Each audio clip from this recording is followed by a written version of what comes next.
अस्सलाम वालेकुम। उम्मीद करता हूँ खैरियत से होंगे और अपनी ज़िंदगी भरपूर एंजॉय कर रहे होंगे। और आप तमाम दोस्तों को के लिए एक इन्फॉर्मेशन की जो है कि कल जो है वो खालिद शाह साहब उमर भाई गए हुए थे डायरेक्टर एजुकेशन से मिलने।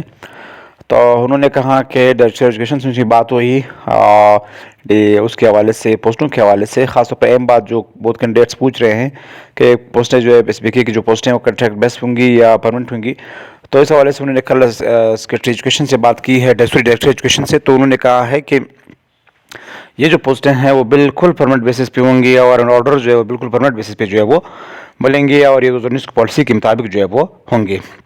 और कोई भी अगर इसके साथ छेड़छाड़ करेगा तो वो जो है वो वो जो है नहीं कर सकता है। और जो आने वाली जो पोस्टें हैं 2024 जो पॉलिसी है वो बिल्कुल कॉन्ट्रैक्ट बेस पे होंगे और कॉन्ट्रैक्ट पे लगेंगे। तो ये तमाम कन्फ्यूजन जो है वो तमाम कैंडिडेट्स का भी दूर हो चुका होगा कि ये जो पोस्टें हैं परमानेंट होंगी या कॉन्ट्रैक्ट बेस पे होंगी। तो ये पोस्टें बिल्कुल परमानेंट बेस पे होंगी, ये जो है डायरेक्टर एजुकेशन की जानिब से भी कंफर्म किया गया है।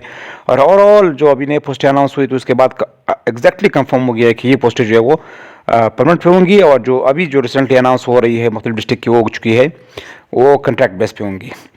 तो ये अहम बात। दूसरी अहम बात यह है कि उसके बाद जो हमारे जो कमेटी मेंबर्स है वो गए थे डीओ क्वेटा के पास कि डीआरसी का काम शुरू क्यों नहीं किया जा रहा। क्वेटा का बाकी डिस्ट्रिक्ट का जो है वो शुरू हो चुका है। तो इस हवाले से जो डीओ साहब ने उन्हें बताया था कि किसी भी शॉर्ट लिस्टेड कैंडिडेट्स को नहीं बुलाया जाएगा, उनकी कॉपीज़ ऑलरेडी सबमिटेड है डी ऑफिस में, कमेटी के सामने वो पेश नहीं होंगी।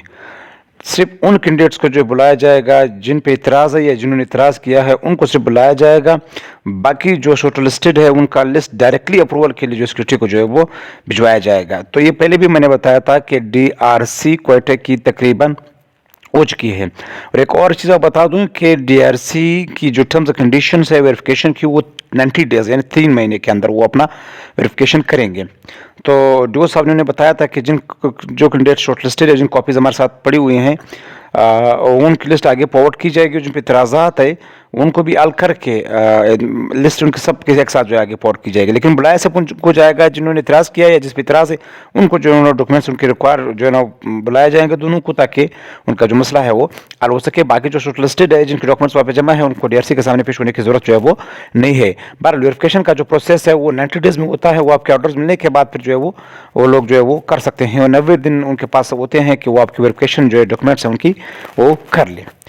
तो इसके हवाले से डीआरसी के हवाले से कोई कैंडिडेट बिल्कुल परेशान ना हो। जो शॉर्ट लिस्टेड है उनकी लिस्ट आगे अप्रूवल के इंशाल्लाह 4 अक्टूबर से पहले भी भिजवा दी जाएगी और जिन पे इतराज़ात हैं उनकी भी इंशाल्लाह जल्द 1 या 2 तारीख तक, 3 तारीख तक, 4 तारीख तक जो है उनको भी इतराज़ात हल करके जो है जैसे वो जवाब मौसूल होता है एसबीके की जानिब से, शायद आज जवाब मौसूल हो चुका होगा कल, तो वो आगे जो है वो फॉरवर्ड कर दिया जाएगा। बाकी लिस्टें फीमेल की जो वो हो चुकी हैं, मिनॉरिटी और डिसेबल की भी हो चुकी हैं और बाकी भी जो बाकी जीवी के जो हमारे कॉन्टेक्ट कैंडिडेट्स हैं उनकी लिस्ट भी इंशाल्लाह जल्द जो अप्रूवल के सेक्रेटरी को जो है वो भिजवा दी जाएगी। और कोई डीआरसी क्वेटा में लिखित होगी जैसे नहीं होगी, जैसे कि बाकी डिस्ट्रिक्ट में डीआरसी के सामने कैंडिडेट पेश हो रहे हैं। तो जूट तरफ से कहा गया है कि शॉर्ट लिस्टेड की जो कैंडिडेट्स की जो लिस्ट है वो आगे फॉरवर्ड कर दी जाएगी। लेकिन जो उन पर इतराज़ात है, जिन्होंने इतराज़ किया उनको सिर्फ जो है वो बुलाया जाएगा ताकि उनका मसला जो है वो हल हो सके। तो मसले। और तीसरी बात जो है मुख्तलिफ डिस्ट्रिक्ट ने जो है वो कॉन्टैक्ट बेस्ड जो असामियाँ हैं वो अनाउंस कर दी है। पशीन, खोजदार, सोराब और इस तरह के कई और डिस्ट्रिक्ट में सखेल और इस तरह कई डिस्ट्रिक्ट ने अनाउंस किए। कोयटा वगैरह के क्लासिफायर ने भी अनाउंस कर दी। सिर्फ कोयटा और कुछ और डिस्ट्रिक्ट बाकी उनकी अनाउंस होने वाली है। तो ये बिल्कुल कॉन्ट्रैक्ट बेस्ड उनके 18 महीने की और एक्सटेंडेबल भी है। ये भी बता रहा हूँ कि ये सिर्फ पहले परमानेंट कॉन्ट्रैक्ट पे लगाएंगे और आगे एक्सटेंड करेंगे। आगे एक्सटेंड होने की वजूहत क्या मैं आपको बता दूँ, बिल्कुल प्योर वजूहत है। देखिए ये लगाएंगे 8,000 7,000 बंदा टीचर्स कॉन्ट्रैक्ट बेस पे 18 महीने के लिए। अभी 18 महीने के बाद 18 महीने जिसके पूरे हो जाए तो अगर ये लोग इन लोगों को निकालेंगे तो इसको तो वापस भी बंद हो जाएंगे। तो ये कभी भी ऐसा नहीं करेंगे कि उनको निकाल दें। तो लिहाजा ये जो 18 महीने की बात हो रही है, 18 महीने या 18 साल तक भी जो है ना वो कोई नहीं उनको निकाल नहीं सकता। तो इंशाल्लाह ये लोग जो पहले लग जाए फिर बाद में का मसला जो है वो हल हो जाएगा। लेकिन इस यहाँ पे जो रिक्वायरमेंट्स मांगी गई हैं वो बहुत टफ रिक्वायरमेंट्स है। आपकी बैचलर्स या आपकी इंटरमीडिएट जो है फर्स्ट डिवीजन में मांगी गई है, साथ में आपकी बीएड और बीएस जो एजुकेशन या बीएड जो मस्ट होना चाहिए।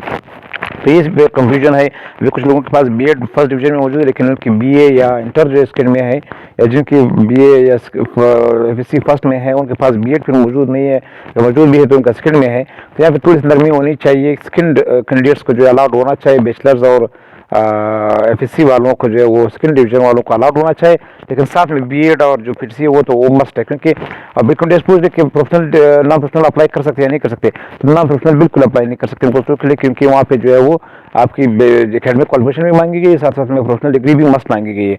तो इसमें नॉन प्रोफेशनल जो अप्लाई नहीं कर सकते, बिल्कुल अप्लाई नहीं कर सकते। सिर्फ प्रोफेशनल अप्लाई कर सकते हैं, वो भी फर्स्ट डिवीजन वाले जिनकी बैचलर एफएससी फर्स्ट डिवीजन में है वो अप्लाई कर सकते हैं। तो ये काफ़ी टफ जो है वो शर्त है, और यहाँ पे 10 में से अगर 1-2 बंदे ने इसी तरह किया होगा, वो भी दोनों बीएड और उनकी बैचलर या इंटर डिग्री फर्स्ट में हो, तो ये काफ़ी टफ शायद उन्होंने रखी हुई है। बहरहाल जिनकी है वो अप्लाई कर ले, 11 अक्टूबर लास्ट डेट है, ये मौका से जाने ना दे। तो ये आज की अपडेट थी, मजीद अपडेट के लिए मेरे साथ रहे हैं इंशाल्लाह। तब तक अल्लाह हाफ़िज़, bye bye and take care and stay blessed.